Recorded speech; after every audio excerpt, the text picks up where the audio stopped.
Okay, welcome to my survival video. Right now I'm in a very interesting place. You see the wind's blowing at me. The doors are all broken through. They used to be glass, and I think it used to be in a grocery store, but right now it's abandoned. Right now we just have a little bit of the water that's left over, and the survivors with me are my brothers. So there was 4 of us total, and right now there was 3 of us. And I'll tell you guys exactly how there's only 3 of us now. Okay, so my brother Hassan is similar to Riley because Hassan is the guy that we rely on to go get supplies. He's not the biggest of people, but he's definitely the one that's smart enough to go out and get the stuff we need and come back and protect us. Now, me, I'm kind of the guy that plays the in-between, multi-role. I follow orders, and my brother, the oldest one, Salah, we call him Salah ad-Din. We compare him to the warrior, the Sultan warrior that took over most of Asia back in the day, and he's told in Arab cultural stories. We compare Salah to Ben. Okay, Ben was the guy that people relied on, and he took care of everyone, and he showed that true grit.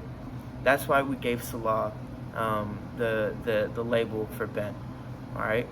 Now, there used to be one more, okay, but Hassan had to take him out. My youngest brother, the little one, and we named him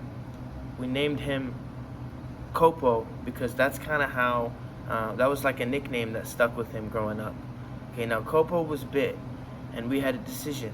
We either let Kopo attack us, or we let Hassan take care of him. And honestly, if there was anyone that was supposed to take him out, it was Hassan. So that's why there was only one. That's why there was one of us that had to go.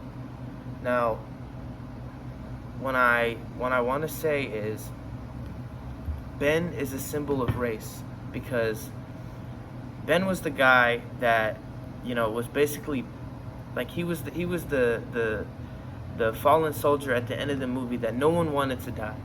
Okay, and when George Romero made this film, it was after the assassination of Martin Luther King, and there's a reason that Ben ended up being the guy that he was, because I think African Americans at the time were perceived a certain way, and just the release of the movie and the way the character Ben was portrayed, it definitely had something to do with how people perceived African Americans. Now, Riley is a symbol of class because Riley had commented about how there was tiers of zombies in the film that took place in Pittsburgh. So what I don't understand is, and I still don't understand, is how do you create a tier of zombies when all of them are pretty much out to get you?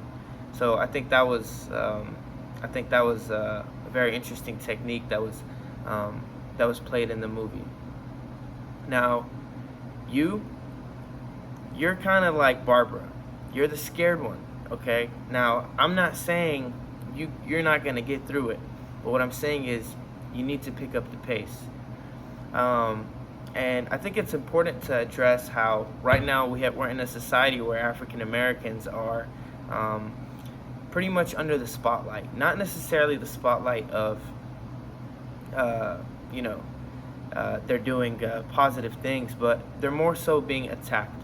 I think the way Ben died at the end of the film was just unfortunate. Honestly, I really wish there was another ending, but you see these cops right now, they're attacking African Americans, and not saying that they didn't prior to them, but now there's a camera in front of them, and it's so unfortunate watching a movie that was that old.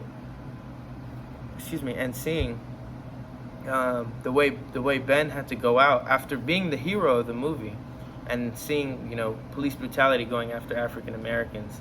I think it's crazy how everything just kind of ties together.